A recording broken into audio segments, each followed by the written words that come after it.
Lungs, respiratory organ இந்த இடத்துலலாம் வந்து உங்களுக்கு தொந்தரவுகள் கொடுக்கலான்னும் போது, அப்போ நீங்கள் இந்த இடத்துலலாம் கொஞ்சம் கவனமாக இருந்துக்கோங்க. சைனஸ் பிரச்சனை வரும், இல்லை லங்ஸ் பிரச்சனை வரணுன்னும் போது அப்போது நீங்கள் வந்து கோல்டு அஃபெக்ட் ஆகாமல் பார்த்துக்கோங்க. அதே மாதிரி மேல் வயிறு பிரச்சனை இருக்கணும் போது அப்போ நீங்கள் வந்து அவுட் சைட் ஃபுட்டு அவாய்ட் பண்ணிக்கிறது நல்லது.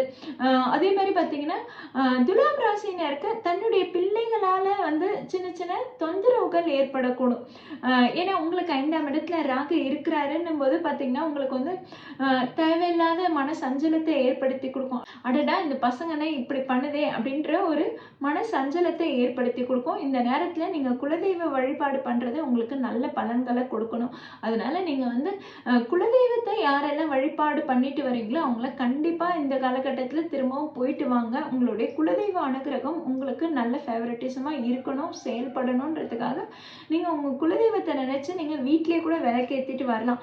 குலதெய்வத்தை நினச்சி நீங்கள் வீட்டில் விளக்கேற்றிட்டு வர்றது உங்களுக்கு சாதகமான அமைப்பாக தாங்க இருக்கும். அதே மாதிரி பார்த்தீங்கன்னா லவ் அண்ட் ரிலேஷன்ஷிப் எப்படி இருக்கும்னா மோஸ்ட்லி அதில் வந்து ஒரு தேவையில்லாத சஞ்சலத்தை கொடுக்கும், ஒரு தேவையில்லாத சிக்கலை கொடுக்கும். அதாவது என்னென்னா நல்லா தான் போயிட்டுருக்கோம், ரிலேஷன்ஷிப் ரொம்ப நல்லா தான் போயிட்டுருக்கோம்.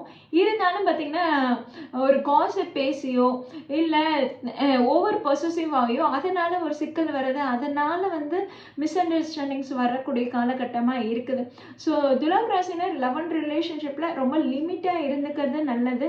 மேரேஜுக்காக காத்துட்ருக்கீங்க அப்படின்னும் போது இந்த காலகட்டம் ரொம்பவே நல்லா இருக்குங்க. துலாம் ராசினருக்கு நிறைய பேருக்கு இந்த மாதத்தில் பர்டிகுலராக மேரேஜ் ஃபிக்ஸ் ஆகக்கூடியதோ இல்லை மேரேஜ் காத்துட்டு இருந்தவங்களுக்கு நல்ல அலைன்ஸ் செட் ஆகக்கூடிய அமைப்பாக தான் இருக்குது. நிறைய பேர்